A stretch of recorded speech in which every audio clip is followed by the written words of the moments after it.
আসসালামু আলাইকুম। আমাদের চ্যানেলে স্বাগতম। আজকে আবার হাজির হয়েছি নতুন একটা ভিডিও নিয়ে। আজকের ভিডিও গর্ভাবস্থায় বসা, দাঁড়ানো, হাঁটা এবং শোয়ার ধরন কেমন হওয়া উচিত। আজকের ভিডিওটা প্রতিটা গর্ভবতী মা এবং তার অনাগত শিশুর জন্য খুবই গুরুত্বপূর্ণ। তাই রিকোয়েস্ট রইল শেষ পর্যন্ত দেখার। অল্প একটু ভিডিও দেখে স্কিপ করবেন না প্লিজ। ভালো লাগলে চ্যানেলটিকে সাবস্ক্রাইব করতে ভুলবেন না। একজন গর্ভবতী এবং অনাগত সন্তান যাতে সুস্থ থাকে তার জন্য যা যা করণীয় গর্ভবতী মা সবকিছুই করার চেষ্টা করে। হয়তো বা অনেক কিছু তার অজানা, তবে গর্ভাবস্থায় একজন গর্ভবতী কিভাবে বসবে, ঘুমাবে, দাঁড়াবে, এমনকি হাঁটাচলা করবে, সবকিছুরই নর্মাল সময়ের থেকে কিছুটা ভিন্নতা রয়েছে। এই ধরনের পোস্টার বা ধরন আপনার জানাটা খুবই গুরুত্বপূর্ণ। আজকে আমরা যে পোস্টার বা ধরনগুলোর কথা উল্লেখ করব, এগুলো যদি মেনে চলা যায় তাহলে গর্ভের বাচ্চা এবং গর্ভবতী দুজনের জন্য নিরাপদ। এমনকি এগুলো মেডিকেলি রেকমেন্ড করা হয় একজন গর্ভবতীকে মেনে চলার জন্য। তাহলে চলুন প্রথমেই জানা যাক গর্ভাবস্থায় বসার ধরন কেমন হওয়া উচিত। একজন গর্ভবতী হিসেবে আপনি হঠাৎ করে বসতে পারবেন না বা হুট করে উঠতেও পারবেন না। বসার সময় কমফোর্টেবলি স্ট্রেট হয়ে বসতে হবে, তাহলে বাচ্চাও গর্ভের মধ্যে নর্মাল পজিশনে থাকবে। আর আপনি যদি আপনার কোমরের অংশটাকে একটু বাঁকা করে রাখেন, সেক্ষেত্রে বাচ্চা একটু বাঁকা হয়ে থাকে, নিঃশ্বাস নিতে একটু সমস্যা হয়। সোজা হয়ে বসতে গেলে যদি আপনার পিছনের অংশের সাথে পিঠের অংশ মাঝে একটু গ্যাপ থাকে, তাহলে আপনি বালিশ ব্যবহার করতে পারেন। বালিশ ব্যবহার করলে আপনার শরীর খুব ভালো করে ব্যালেন্সড হবে। আর কখনোই চেষ্টা করবেন না ক্রস মানে এক পায়ের উপর আরেক পা দিয়ে বসতে। বসার সময় মিনিমাম 5 সেন্টিমিটারের একটা গ্যাপ দিয়ে বসবেন। এতে করে আপনার ভারটা কমফোর্টেবলি আপনার যে জায়গায় বসেছেন সেইখানে ছড়িয়ে যাবে। এতে করে আপনার বাচ্চাও ঠিক পজিশনে থাকবে আর পেটের উপরও তেমন চাপ পড়বে না। তবে অবশ্যই বসার সময় বা ওঠার সময় 2 হাতের সাপোর্ট নিতে হবে। 2 হাতের উপর ভর দিয়ে আস্তে আস্তে উঠবেন।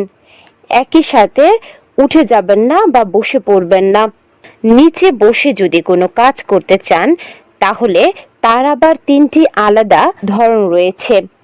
প্রথম ধরনটি হচ্ছে এক পায়ের উপর আরেক পা দিয়ে মানে ক্রস হয়ে বসা। এক্ষেত্রেও আপনি খুব কমফোর্টেবলি ফ্লোরে বা মেঝেতে বসে পড়তে পারেন।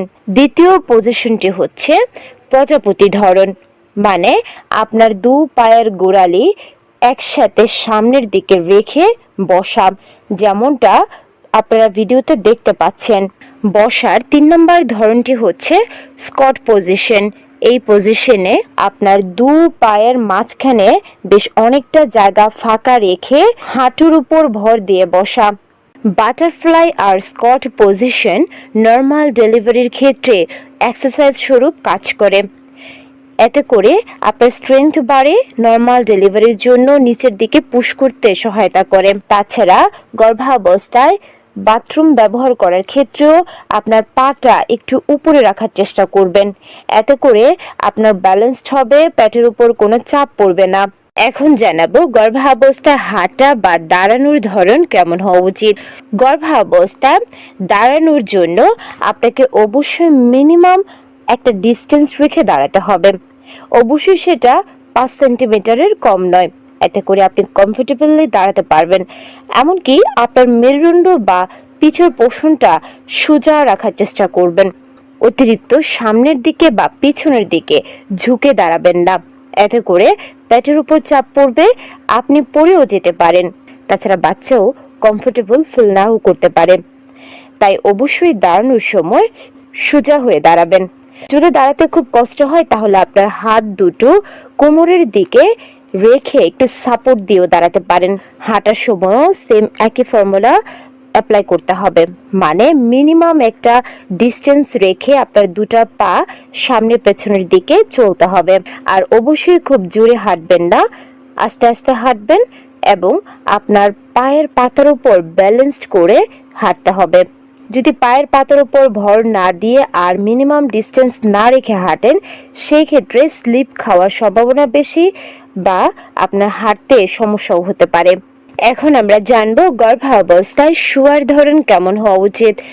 গর্ভবতী আপুরা সবচেয়ে বেশি সমস্যায় পড়েন শোয়ার বিষয় নিয়ে, তাই অনেক কমেন্টসও আমরা পেয়ে থাকি। আপনি চাইলেও গর্ভাবস্থায় আগের মতো শুতে পারবেন না।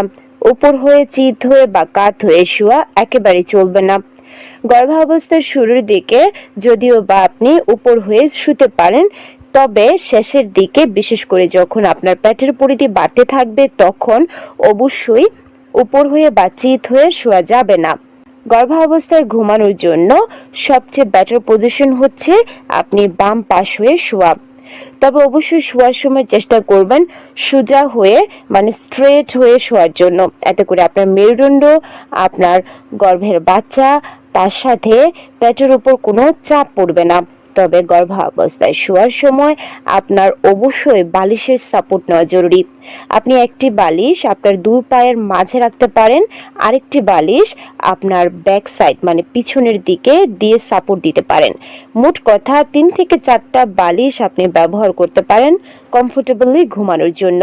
তাছাড়া গর্ভাবস্থায় হঠাৎ করে শুয়ে পড়বেন না বা ঘুম থেকে উঠেই হঠাৎ করে উঠতে যাবেন না, এতে করে মাথা ঘুরে পড়ে যাওয়ার সম্ভাবনা থাকে।